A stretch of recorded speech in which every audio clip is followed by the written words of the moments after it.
This program is rated PG. It contains themes and scenes which may not be suitable for very young audiences. Parental guidance is advised. Be advised that the views and opinions of the hosts and guests do not reflect those of the station.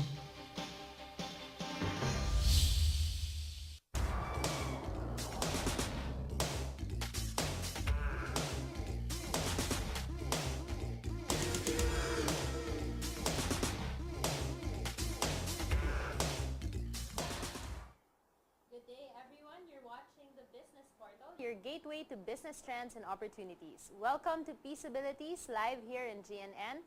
I'm your host, Gita Gapalan of Kalaika Foundation.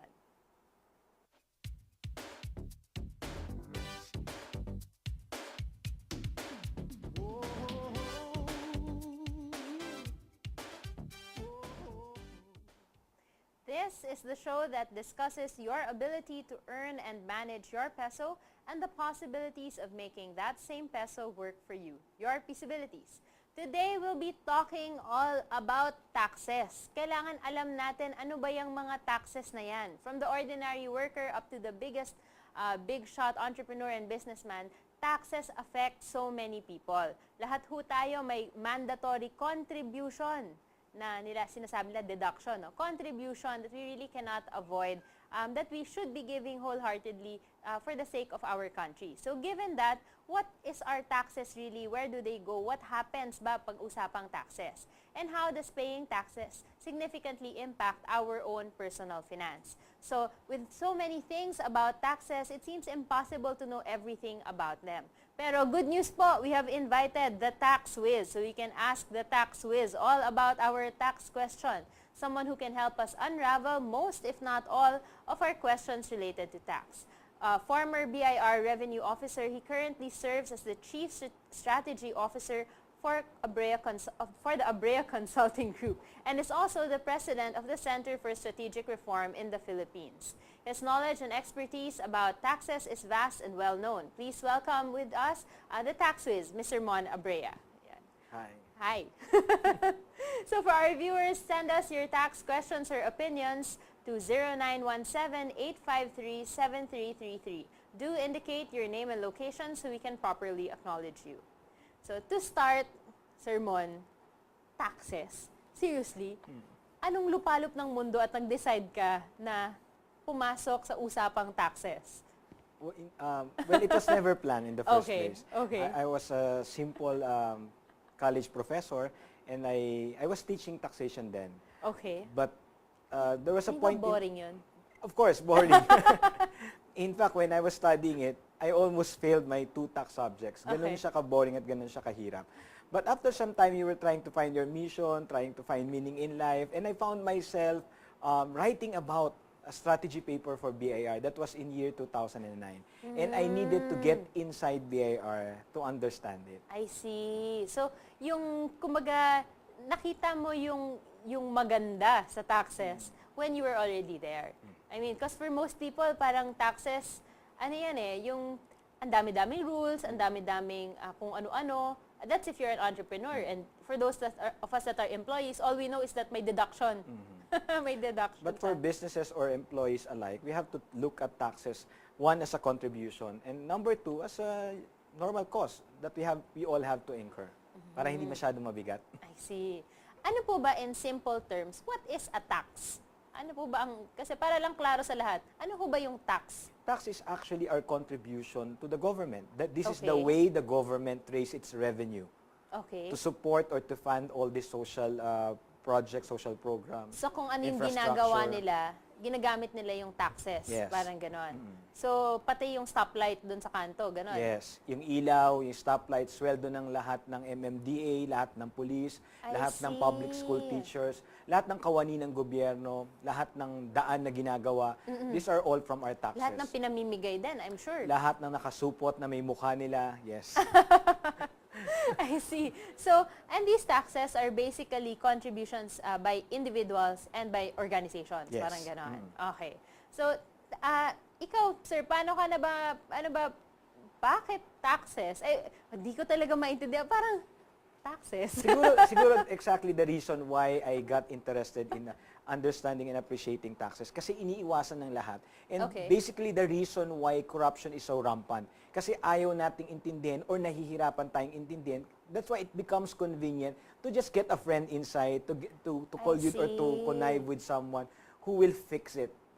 Ah, So our advocacy is not to clean BAR. Advocacy is to educate everyone. I see. Because I think there's power in knowledge, and that's the only way we can more or less change the next generation. Yeah, kasi honestly talaga, kahit ako, I have no clue about taxes. I mean, aside from, alam kong yung sinisweldo ko, binabawasan, yung investments ko, binabawasan, kung may mamanahin ako, malamang wala, pero babawasan din yun kung sakaling meron. Parang puro bawas na lang eh. Parang puro bawas na lang As the naramdaman cliche ko. goes, from birth, Oo. from our birth till death, may tax tayo. Okay. Pag pinanganak ka pa lang, may VAT ka. Dahil yung doktor, yung professional fees ng doktor, may VAT yan. Whether i-remit nila o hindi, may VAT I portion see. yan. At huwag niyong sasabihin na ang mga mahihirap ay hindi nagbabayad ng VAT. Dahil lahat ng kinakain natin, commodities are all subject to 12% Sa lahat ng VAT. binibili natin. Yes. So, Subject to yung 12%. kape na desachet Yes. na binili niya, may VAT din yon. May taxes din na kino-contribute. I see. How about when we look at, kami kasi sa Colaiko Foundation, tinuturo namin na all legitimate transactions have taxes, a tax implication. And you should know what those tax implications are. And then, aside from that, marami rin yung mga nagsasabi, itong mga to pwede mong gawin para makaiwas sa taxes. Okay ba yun? Ano bang ano Well, doon? there are legal and ethical tax saving measures. Okay. All you have to do is to support it with the right documents or what we call official receipts. Okay. Kasi minsan yung iba, binobloat na lang nila yung expense nila to reduce the taxable income or yung masasubject sa income tax. Well, that's the wrong way of doing it or under-declaring your income or revenues. That's what we call tax evasion. Diba? I see. Pero as long as you support your claims for expenses, well, you have the right to reduce your taxable income. Paano po ba, matagal na bang may taxes sa Philippines? I mean, Yes, like from time since immemorial 17th, ba? 18th century, yes. Even before ganun ba? the Spanish era, meron na tayong buwis. Ito'y nag-evolve na lang, Yeah. nadagdagan. Parang dati, ang VAT ay hindi VAT. It's a sales tax na wala ng complication at mababa lang. Okay. Nung panahon ni Gloria Pag-Alaroyo, sa panukala ni Senator Recto, ito'y tumaas from 10 naging 12. So, nagbabago na dadagdagan lang siya. Pero ever since, even sa Bible, meron ng buwis, di ba, kay Caesar. Yun mismo, exactly. It's Okay. the right of the government to collect from its people, from its territory, from its domain. So, this isn't like it's something new and malamang hindi siya mawawala. Hindi siya mawawala, pero malamang madadagdagan siya.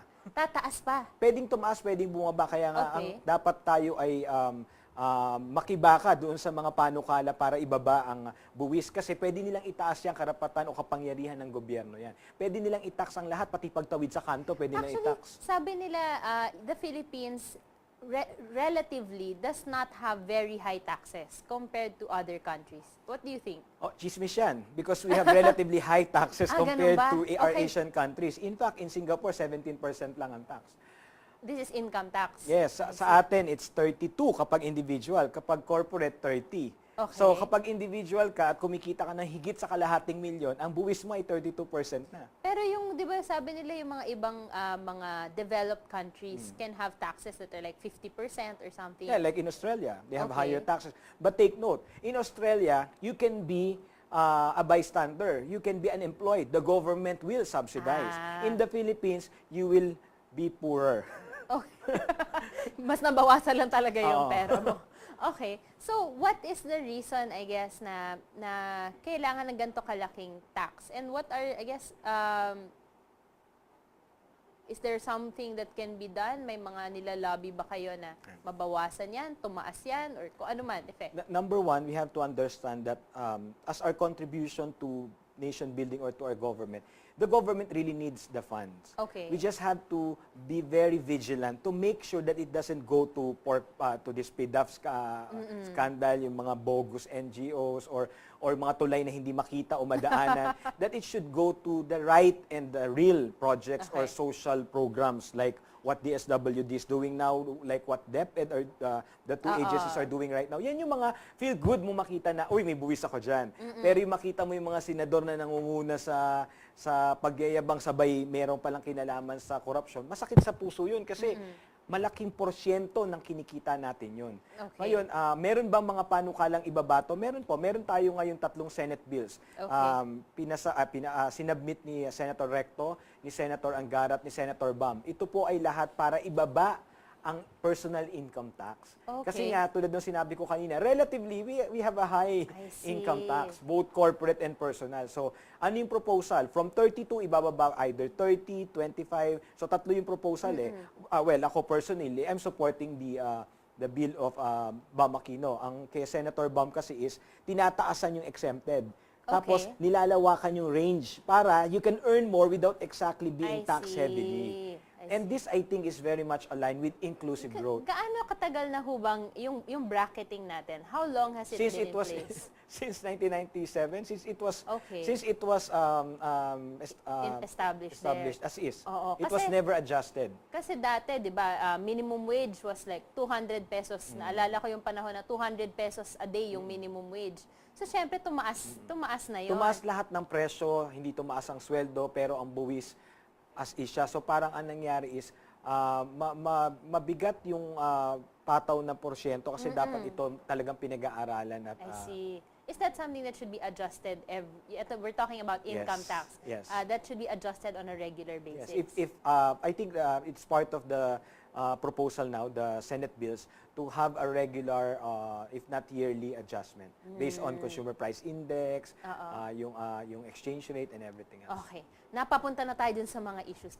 Backtrack lang tayo. When we talk about taxes that affect individuals, ano-ano ho ba yung mga taxes na yan? Yung common taxes? Kung ikaw ay kumikita ng sweldo, meron kang sweldo, ikaw ay you are subject to income tax. Okay. And that is from 5 to 32% depending on the range of your income. Kung magkano yung kinikita mo. Alright. Pero as a consumer, lahat tayo ay nagbabayad or may share dun sa 12% VAT kasi nakadagdag siya sa mga consumer goods or sa mga items So na every time I binibili go natin. to the grocery, There's I'm 12%. charged 12%. Yes. Okay. That's what we call indirect. Okay. Kasi hindi ikaw ang magre-remit sa government nun, yung manufacturer or yung seller ng mga produkto. Okay. So and depende kung ikaw ay magdo-donate, may donor's tax, 30% Pag yun. ikaw magdo-donate, Yes, 'di ba nung issue ng Typhoon Yolanda, naging issue yan at nilinaw yan ni Commissioner Henares.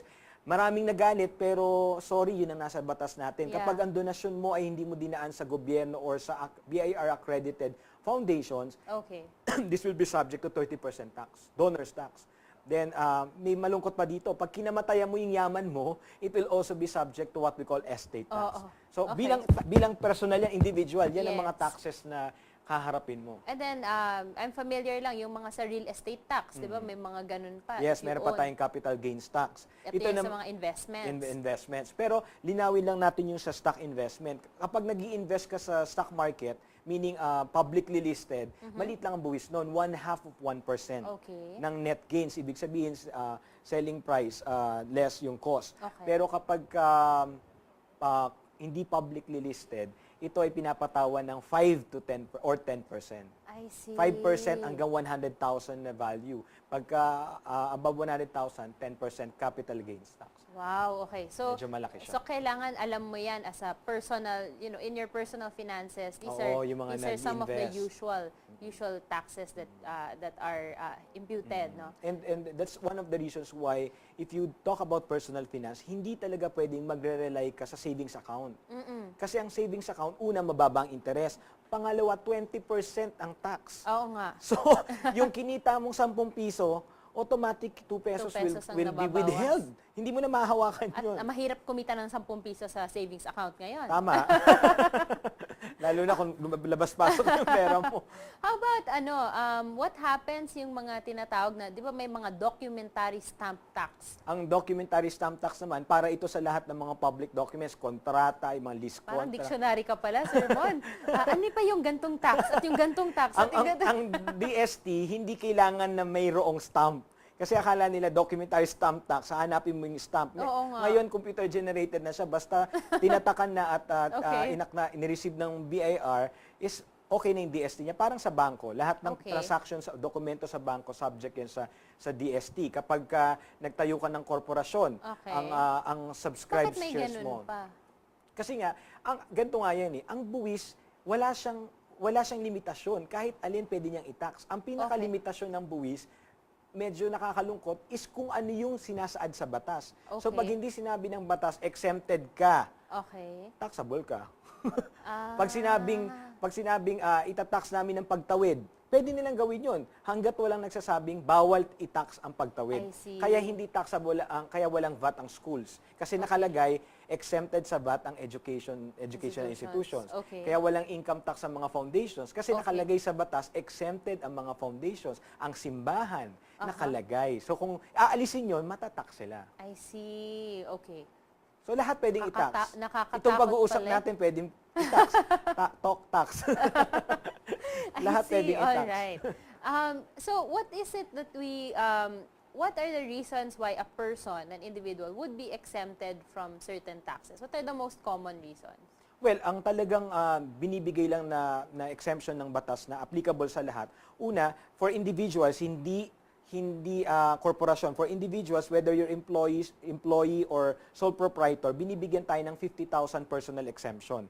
Ibig Okay. sabihin nito, at least panggastos mo ba para Okay. mabuhay ka ng matino, 50,000. Medyo hindi acceptable, pero yun yung This nasa is batas. per year? Per year. Okay. Then, sa bawat anak, hanggang 4, kahit sa kabila, basta anak, 4, tawag dito, dependents, Okay. 25,000 each per year. Okay. Pero dapat i-update mo yung status or yung Habang minor lang sila? Or habang kahit minor lang sila. So- Kapag ito ay nakapagtrabaho na kumikita na, hindi na sila pwedeng i-claim. I see. Okay. Then, para naman sa organisasyon, kailangan non-profit ka. Kapag non-profit ka, pwede kang ma-exempt sa income tax. Pati sa VAT, provided hindi ka nag-generate ng income. The moment Okay. na mag-generate ka ng income, yung sales na yon masasubject na sa VAT, masasubject na rin sa income tax. So, malinaw na nakasaad dyan sa tax code natin. Okay. So, key dito is, ikaw ay entrepreneur, actually, kung ikaw ay individual lang, you have to be aware of the tax implications I think of it's your one of the transactions. assignments that we have to know, to really work on. Registration, taxes, diba? Kung inaalam mo yung supplier, inaalam mo yung operation, dapat alamin mo din yung taxes. Kasi once na alam mo na yun eh. It doesn't Okay. change naman every day except yung Okay. mga regulations or RMOs ng BIR. Hindi naman siya ganun kalaki para totally baguhin niya yung lahat. Okay. Yung basic principles parehas pa rin naman. I see. So, if ever there would be changes, more of kung processes, I Yeah. guess, and or additional documentary requirements, Okay. or tinaasan yung rate, or inagahan yung deadline, mga ganun. Ibig sabihin, pero yung basic, andun siya. I So it's see. important to really know the basic principles of taxes kasi it has a cost implication for not knowing it. Pag na-late tayo, 25% ang surcharge. Imagine Okay. that. Instead of 1,000 lang ang babay. 25% of the tax or of like whatever The you're base, declaring? the tax due. So kung halimbawa tax due mo 1,000 pesos, Okay. na-late ka ng isang araw, plus 25% So, yun. naging 1,250. Pero may interest expense pa na 20%. May compromise penalty pa from 1,000 to 50,000. Tapos na po yung show. Thank you po.